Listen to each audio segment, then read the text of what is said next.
우리 다도신경으로 신앙 고백하시겠습니다. 나는 전능하신 아버지 하나님 천지의 창조주를 믿습니다. 나는 그의 유일하신 아들 우리 주 예수 그리스도를 믿습니다. 그는 성령으로 잉태되어 동정녀 마리아에게서 나시고 본디오 빌라도에게 고난을 받아 십자가에 못 박혀 죽으시고 장사된 지 사흘 만에 죽은 자 가운데서 다시 살아나셨으며 하늘에 오르시어 전능하신 아버지 하나님 우편에 앉아 계시다가 거기로부터 살아있는 자와 죽은 자를 심판하러 오십니다.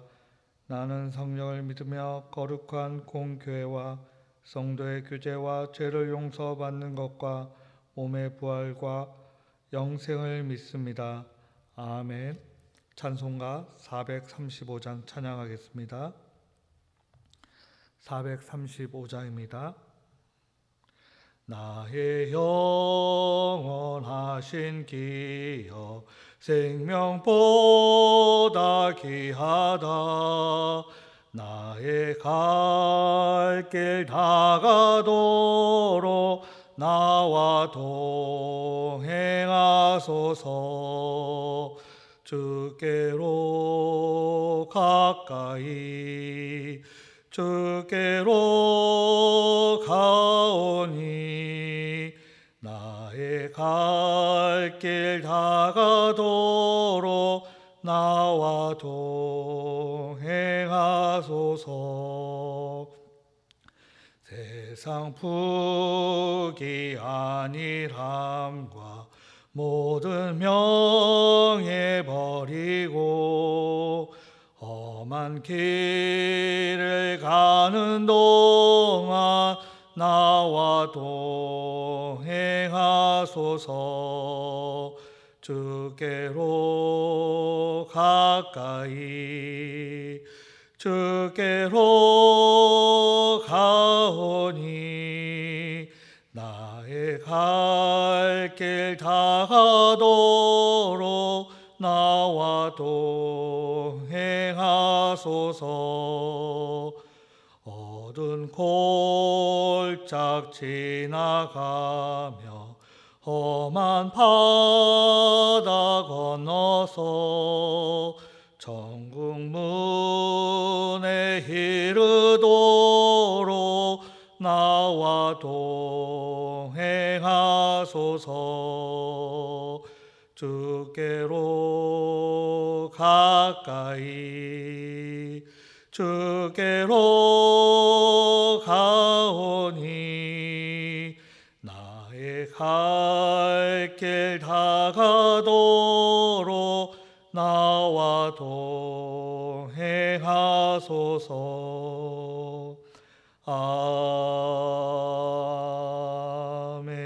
아멘. 이 새벽에 보실 하나님의 말씀은 창세기 42장 18절에서 38절까지의 말씀입니다. 구약 성경 66면에 있습니다. 창세기 42장 18절에서 38절까지의 말씀을 제가 봉독하도록 하겠습니다. 사흘 만에 요셉이 그들에게 이르되 나는 하나님을 경외하노니 너희는 이같이 하여 생명을 보존하라. 너희가 확실한 자들이면 너희 형제 중 한 사람만 그 옥에 갇히게 하고 너희는 곡식을 가지고 가서 너희 집안의 굶주림을 구하고 너희 막내 아우를 내게로 데리고 오라. 그러면 너희 말이 진실함이 되고 너희가 죽지 아니하리라 하니 그들이 그대로 하니라. 그들이 서로 말하되 우리가 아우의 일로 말미암아 범죄하였도다. 그가 우리에게 애걸할 때에 그 마음의 괴로움을 보고도 듣지 아니하였으므로 이 괴로움이 우리에게 임하도다. 르우벤이 그들에게 대답하여 이르되 내가 너희에게 그 아이에 대하여 죄를 짓지 말라고 하지 아니하였더냐. 그래도 너희가 듣지 아니하였느니라. 그러므로 그의 핏값을 치르게 되었도다 하니 그들 사이에 통역을 세웠으므로 그들은 요셉이 듣는 줄을 알지 못하였더라. 요셉이 그들을 떠나가서 울고 다시 돌아와서 그들과 말하다가 그들 중에서 시므온을 끌어내어 그들의 눈앞에서 결박하고 명하여 곡물을 그 그릇에 채우게 하고 각 사람의 돈은 그의 자루에 도로 넣게 하고 또 길 양식을 그들에게 주게 하니 그대로 행하였더라. 그들이 곡식을 나귀에 싣고 그것을 떠났더니 한 사람이 여관에서 나귀에게 먹이를 주려고 자루를 풀고 본즉 그 돈이 자루 어귀에 있는지라. 그가 그 형제에게 말하되 내 돈을 도로 넣었도다. 보라, 자루 속에 있도다. 이에 그들이 혼이 나서 떨며 서로 돌아보며 말하되 하나님이 어찌하여 이런 일을 우리에게 행하셨는가 하고 그들이 가나안 땅에 돌아와 그들의 아버지 야곱에게 이르러 그들이 당한 일을 자세히 알리어 아라되 그 땅의 주인인 그 사람이 엄하게 우리에게 말씀하고 우리를 그 땅에 대한 정탐꾼으로 여기기로 우리가 그에게 이르되 우리는 확실한 자들이요 정탐꾼이 아니니이다. 우리는 한 아버지의 아들 12 형제로서 하나는 없어지고 막내는 오늘 우리 아버지와 함께 가나안 땅에 있나이다 하였더니 그 땅의 주인인 그 사람이 우리에게 이르되 내가 이같이 하여 너희가 확실한 자들임을 알리니 너희 형제 중에 하나를 내게 두고 양식을 가지고 가서 너희 집안의 굶주림을 구하고 너희 막내 아우를 내게로 데려오라. 그러면 너희가 정탐꾼이 아니요 확실한 자들임을 내가 알고 너희 형제를 너희에게 돌리리니 너희가 이 나라에서 무역하리라 하더이다 하고 각기 자루를 쏟고 본즉 각 사람의 돈뭉치가 그 자루 속에 있는지라. 그들과 그들의 아버지가 돈뭉치를 보고 다 두려워하더니 그들의 아버지 야곱이 그들에게 이르되 너희가 나에게서 내 자식들을 잃게 하도다. 요셉도 없어졌고 시므온도 없어졌거늘 베냐민을 또 빼앗아 가고자 하니 이는 다 나를 해롭게 함이로다. 루벤이 그의 아버지에게 말하여 이르되 내가 그를 아버지께로 데리고 오지 아니하거든 내 두 아들을 죽이소서. 그를 내 손에 맡기소서. 내가 그를 아버지께로 데리고 돌아오리이다. 야곱이 이르되 내 아들은 너희와 함께 내려가지 못하리니 그의 형은 죽고 그만 남았음이라. 만일 너희가 가는 길에서 재난이 그에게 미치면 너희가 내 흰머리를 슬퍼하며 수월로 내려가게 함이 되리라. 아멘. 오늘 창세기 42장 18절에서 38절까지의 말씀을 보도록 하겠습니다. 오늘 창세기 42장은 이제 요셉이 20년 만에 형제들을 만나는 장면 과정 속에 요셉과의 그 과거의 갈등에 대한 풀이로 보여주고 있습니다. 요셉은 자기의 10명의 형제들을 이제 만나게 됩니다. 20년 만에 만나게 되죠. 그리고 그 잊고 있었던 그 과거가 이제 기억나게 됩니다. 자기를 살려달라고, 자기를 팔지 말아달라고 눈물과 온부림으로 외쳤지만 팔았던 아마 그런 형제들의 모습이 떠올랐을 것이라 생각되어집니다.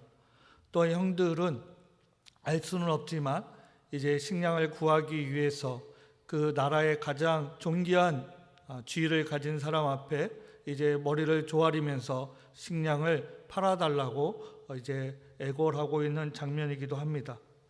이런 장면에서 요셉은 이렇게 이야기하고 있습니다. 자신이 당신들이 판 요셉이라고, 그래서 당신들의 죄를 이제 갚아주겠다라고 이야기할 수도 있을 것입니다. 또는 자신이 이렇게 잘 살고 있다라고, 그래서 부유하게 되고 지위가 높아졌다라고도 또 이야기할 수도 있을 것입니다. 하지만 요셉은 자기의 위치와 자신을 알리지 않고 있습니다. 그리고 그 와중 속에 형제들과 이야기하는 와중 속에 이제 막내를 데려오라고 이야기합니다.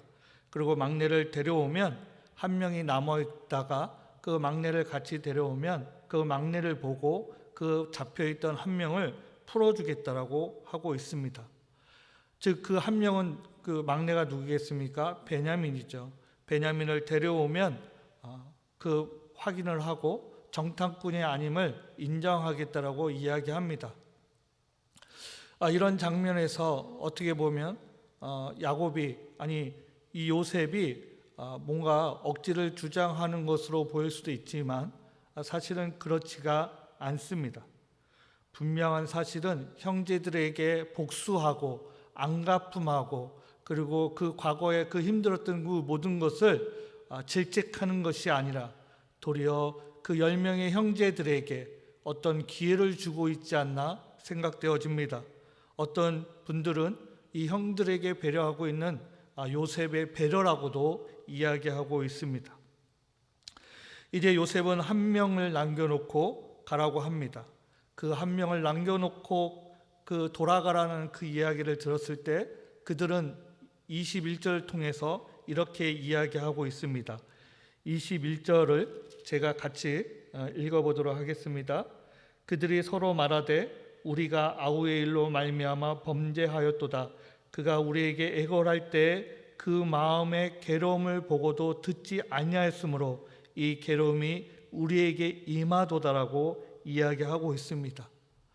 이제 요셉뿐만 아니라 이 야곱의 요셉의 10명의 형제들이 지금 본인들이 어려움에 처함을 순간 과거 20년 전에 그것이 기억이 나고 있는지 모르겠습니다. 아마 기억이 나겠지요. 그렇기 때문에 이 21절에 형제들끼리 탄식하고 있는 것을 듣고 있습니다. 아마 요셉을 노예로 팔았던 것이 20년 동안 그 기간 동안 아마 이 형제들은 마음의 양심의 가책으로 계속 기억하고 있었던 것 같습니다.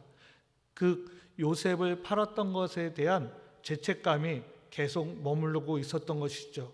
그래서 요셉을 팔았던 것을 한순간도 잊어버리지 않았던 것 같고, 그리고 본인들이 이제 그 어려움 속에 바로 이런 생각이 떠오른 것처럼 보여집니다.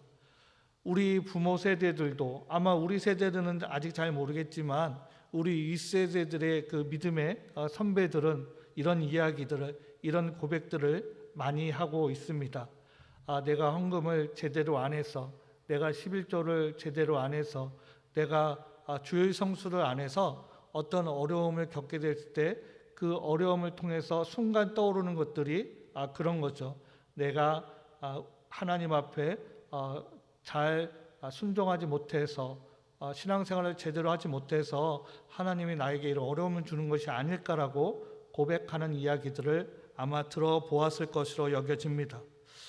요셉도 이런 와중 속에 이제 그 통역가에 통해서 듣고 있는 이 요셉은 그 이야기를 듣고 그 감정이 격해오는 것을 참지 못하고 24절 말씀을 통해서 우리에게 들려주고 있습니다.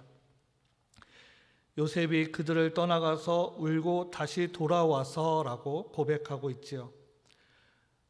형들이 자신을 팔아먹고 잘 먹고 잘 살고 잊어먹고 있었던 것이 아니라 형들이 자신을 팔았던 것을 양심의 가책을 느끼고 있었다는 것을, 자신을 잊어먹지 않고 있었다는 것을 듣는 그 순간 그 수많은 그 고난들, 그 군대 장관의 감옥에 끌려가고 유혹을 이겨내고 또 감옥에서 여러 가지 어려움을 겪고 그 과정들이 아마 한순간에 북돋아 올라서 눈물을 참을 수 없었던 것 같습니다. 아무리 우리도 이런 상황에 처하게 된다면 우리도 우리의 눈물을 참을 수 없었을 것입니다. 어쨌든 이 형제들은 그 잘못된 그 죄악들을 가지고 있었고 그 죄악이 어느 순간의 깨달음으로 인해서 그 죄악이 잘못되었다는 것을 지금 스스로 형제들끼리 고백하고 있기도 합니다. 그리고 요셉은 그것을 바라보고 있으면서 그 수많은 세월 동안 고난과 어려움을 겪었던 그 모든 것들이 이제 복돋아 올랐던 것이죠. 어떻든 이런 것이 이 요셉의 형제들만이 있었던 모습은 아닙니다. 우리 역시도 아마 그럴 수 있을 것입니다. 우리 가운데 죄가 없다라고 얘기할 수 있는 사람이 누가 있겠습니까? 요셉의 그 형들의 그 잘못된 과거의 모습처럼 우리 역시도, 저 역시도 잘못된 죄가 분명히 있습니다. 남에게 말 못할 죄, 남에게 이야기할 수 없는 죄, 오직 하나님 앞에 무릎 꿇고 말할 수밖에 없는 우리의 죄가 분명히 있을 것입니다. 그리고 우리는 이것을 하나가 아니라 많은 과거의 잘못된 죄악된 죄를 가지고 있을 것이지요. 요셉이 형들을 보았을 때 그가 할 수 있는 것은 무엇입니까? 앞에서도 얘기하다시피 자신의 부와 권력과 위치를 가지고 형제들을 압박할 것인가, 보복할 것인가, 갚아줄 것인가, 아니면 자신이 이렇게 잘 살고 있다는 것을 자랑할 것인가, 이런 모습으로 우리가 비춰볼 수도 있을 것입니다. 물론 이런 가정 속에 요셉은 그런 것이 아니라 이제 그 막내 동생이었던 베냐민을 가지고 형제들에게 기회를 제공하고 있습니다. 자기의 동생을 데려와 가지고 동생을 포기하고 돌아갈 것인가, 아니면 동생을 위해서 자신들의 목숨을 바칠 것인가를 가지고 형들에게 기회를 주고 있는 것입니다. 아마 그런 수많은 어려움을 겪고 그 높은 자리에 올랐던 요셉, 그 국무총리였던 그 요셉, 총리였던 그 요셉은 그럼에도 불구하고 아마 그 형들에 대한 미운 정이든 그리웠던 정이든 그런 정들을 가지고 있었는지는 모르겠지만, 지금 오늘 본문에 의하면 요셉은 분명히 그 정을 또 사랑을 가지고 있었던 것으로 우리에게 기록된 것을 알려주고 있습니다. 그로 인해서 이제 형들에게 그 살아날 기회 또는 앞으로의 기회를 제공하고 있는 것입니다. 우리는 어떻습니까? 요셉과 같이 보복할 수 있는 기회가 있다면 보복을 할 것입니까? 그리고 그들에게 나의 그 모습을 투영할 것입니까? 아니면 그들이 다시 한번 돌아올 수 있는 길을 열어줄 것입니까? 아마 한번 고민해 보실 필요가 있습니다. 우리는 살아오면서 많은 서러움과 어려움을 겪고 있습니다.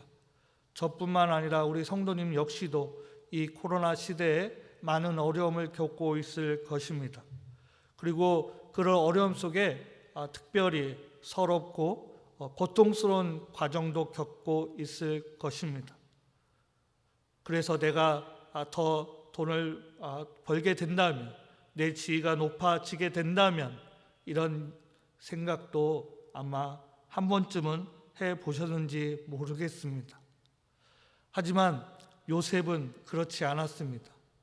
형들에게, 그 10명의 형들에게 기회를 주고 있는 것이지요. 앞으로의 그 드러날 본문에서도 그것을 우리에게 절실히 보여주고 있습니다. 미워하는 정이 아니라 그리워하고 말로 표현할 수 없는 그 북돋아 오르는 그 눈물을 흘리고 있는 요셉을 통해서 우리도 경험할 수 있기를 간절히 소망합니다. 마태복음 5장 23절에 이렇게 이야기하고 있습니다. 예수님께서 그러므로 예물을 제단에 드리려다가, 아마 많이 들어본 본문 중에 하나일지 모르겠습니다. 마태복음 5장 23절에 그러므로 예물을 제단에 드리려다가, 이제 제단과 예물이라는 것을 현대적으로 해석하면 예배와 헌금이라고 얘기할 수 있겠죠. 즉 예배드리고 헌금하려는 그 과정 속에 마태복음 5장 23절 후반에 보면 거기서 내 형제에게 원망 들을 만한 일이 있는 것이 생각나거든 이라고 우리가 찾아볼 수 있을 것입니다. 그건 무엇입니까? 예배를 드리러 가기 전에, 또는 예배 드리러 헌금하기 전에 내 형제들과 원망 들을 만한 일, 부모와의 다툼, 형제들과의 다툼, 이웃과의 다툼, 내가 잘했던, 이웃이 잘못했던 그런 다툼이 생겼을 때에 마태복음 5장 24절에 예물을 제단 앞에 두고 먼저 가서 형제와 화목하고 그 후에 와서 예물을 드리라 말씀하고 있습니다. 사실 이 본문이 어려운 본문이죠. 이해하고 해석하기 어려운 본문이 아니라 우리가 실천하고 행동하기가 어려운 본문입니다. 우리가 남을 미워하고 남과 다툴 수 있고 남과 불협화음을 겪을 수 있습니다. 내가 잘할 때도 있고 내가 못할 때도 있습니다. 그럼에도 불구하고 예수 그리스도께서는 마태복음 5장 24절에 예배를 드리기 전에, 헌금하기 전에, 제사를 드리기 전에, 예물을 드리기 전에 먼저 가서 형제와 화목하고 그 후에 와서 예물을 드리라고 말씀하고 있습니다. 저 역시도 그렇지만 우리 성도님들도 사실은 실천하기가 어려운 본문이죠. 매우 어려운 본문입니다. 그럼에도 불구하고 예수 그리스도께서는 이 말씀을 우리에게 전해주고 계십니다. 내가 잘했던, 내가 잘못했던 형제와 내 가족과 내 부모와 내 이웃과 불협화음으로 싸웠던 것이 생각나거든 예배를 드리지 말고 또는 예물을 드리지 말고 먼저 가서 그들과 화목한 이후에 예물을 드려야 한다라고 말씀하고 있습니다. 저 역시도 실천하기 어렵고 우리 성도님들도 많이 어려운 본문입니다. 요셉도 마찬가지죠. 그럼에도 불구하고 예수 그리스도께서는 그것 때문에 이 땅에 내려와서 십자가에 못 박혀 돌아가셨음을 기억하시기 바랍니다. 우리가 이 어려움 속에 오늘 창세기 42장 18절에서 38절 말씀을 통해서 그리고 그 본문과 더불어서 요셉과 그 10명의 형제들과의 그 과거의 그 모습이 현재의 모습과 투영되는 현장의 모습에서 그 현장을 기억하고 마태복음 5장의 말씀에 있는 것처럼 예배를 드리기 전에 형제와 화목하고 와서 예물을 드리라는 예수 그리스도의 말씀처럼 그 모습을 직접적으로 실천하시기 위해서 이 땅에 오셔서 우리의 죄를 위해서 십자가에 못 박혀 돌아가신 예수 그리스도의 모습을 통해서 우리가 다시 한번 생각하시고 깨달으시고 그리고 앞으로의 우리의 행동을 실천할 수 있고 결단할 수 있기를 간절히 소망합니다. 우리의 못난 모습, 우리의 잘못된 제약을 통해서 우리 때문에 십자가에 못 박혀 돌아가신 분이 계시고 그분이 우리에게도 그렇게 하기를 우리에게 똑같은 십자가를 지고 오기를 기다리고 계심을 꼭 상기하시기 바랍니다. 우리가 그렇게 할 수 있는 것은 믿음입니다. 그리고 우리의 신앙이고 우리의 고백입니다. 오늘 어려움을 겪고 있는 우리 성도님들에게 조금 더 힘이 있는 새 힘을 부어줄 수 있는 그런 말씀은 아니지만 이 말씀이 오늘 살아가고 있는 여러분들에게 다시 한번 하나님과 함께 하심으로 함께 한다는 그 은혜를 누릴 수 있기를 간절히 소망합니다. 과거를 용서하고 앞으로 나아갈 수 있는 우리가 되기를 간절히 소망합니다. 쉽지 않지만 그 쉽지 않은 길을 걸어가는 것이 바로 그리스도인입니다. 이 새벽에 여러분들에게 조금 더 넉넉한 마음과 넉넉한 여유를 허락하여 주시기를 주 예수 그리스도의 이름으로 축복합니다. 기도하겠습니다. 하나님, 우리가 세상을 살아간다는 것은 쉽지 않습니다. 세상에 나아갈 때마다 우리에게 요구하는 것은 희생과 헌신입니다. 하지만 우리가 이 세상에서 편히 쉴 곳이 그렇게 많지 않음을 고백합니다. 끊임없이 우리의 땀을 요구합니다. 끊임없이 우리의 노력을 요구합니다. 끊임없이 누군가와 경쟁해서 이기기를 요구하고 있습니다. 그럼에도 불구하고 우리 그리스도인들은 그 가운데 공의와 정의를 지키면서 땀을 흘리고 수고하게 하여 주시옵소서. 그것이 빠른 길이 아니할지라도 하나님이 우리와 함께 하심으로 하나님의 공의와 정의를 만들어가고 그리고 그 울타리를 키워가는 우리 그리스도인들이 되게 하여 주시옵소서. 하나님, 우리가 이렇게 고백할 때마다 우리가 힘들 때가 있습니다. 이렇게 실천할 때마다 우리가 속상할 때도 있습니다. 그럼에도 불구하고 다시 한번 우리에게 새 힘을 허락하여 주시고 믿음과 능력을 허락하여 주셔서 세상과 타협하지 아니하며 하나님의 공의와 정의를 실천할 수 있는 우리 광천교회 성도들이 되게 하여 주시옵소서. 이 땅에 어려움을 겪고 있는 우리 성도들에게 경제적으로나 건강적으로나 강건하게 하여 주시옵소서. 하나님의 도움의 손길도 허락하여 주시고 특별히 군에서 고생하는 우리의 자녀들, 또 외국에서 고생하고 있는 우리의 가족들, 특별히 병상에 누워있는 우리 성도들에게 하나님의 위로와 치료를 허락하여 주시옵소서.